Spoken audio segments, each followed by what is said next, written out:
road to its completion.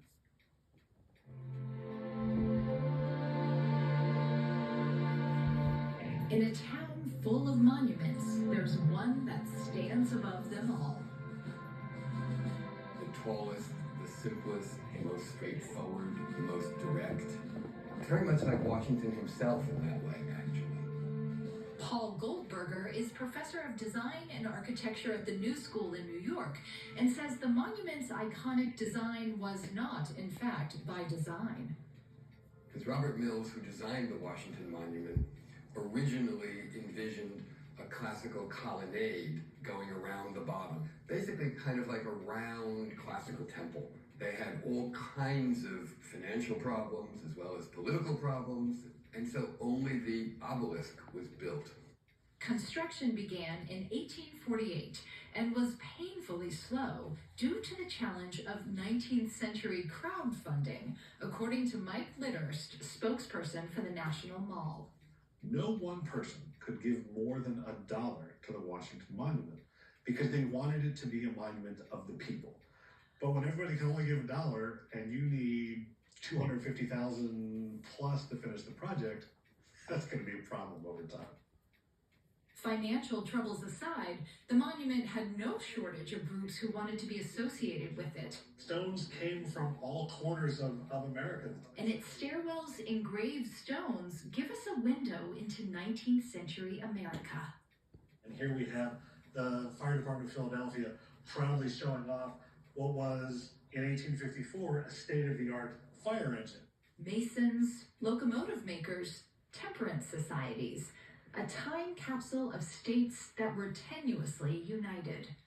This theme that the stones here give us a glimpse into mid-19th century America is illustrated no better than on the Tennessee stone.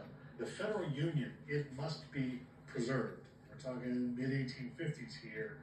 This is a direct reference to the storm clouds that are gathering that will eventually erupt in civil war in 1861. Even foreign countries left their mark, and there was a legendary stone from the Vatican. Pius IX sent a stone from the ruins of the Temple of Concord in the Forum in Rome. And this outraged a number of people in the country, specifically a political party called the Know Nothings. Their platform was decidedly anti-Catholic and anti-foreigners. The Know-Nothings threw the so-called Pope Stone into the Potomac, then staged a coup, taking over the society charged with building the monument in 1855. Construction ground to a halt. For more than 20 years, the obelisk was a stump. Cows were kept on the site during the Civil War, almost as if to symbolize the United States' unrealized ideals. The centennial of American independence comes in 1876. That's the renewed interest. Not to just finish it. We're either going to finish it or we're going to tear it down because this is a complete embarrassment. And it's one of the reasons that if you look closely at the monument today, you can see a difference in its marble cladding. When it was finally finished in 1885, it stood at 555 feet and 5 1/8 inches tall and was the world's tallest structure. The Washington Monument is just a pure shape, and it suggests that Washington is an idea as much as an end, an idea of singularity, an idea of clarity,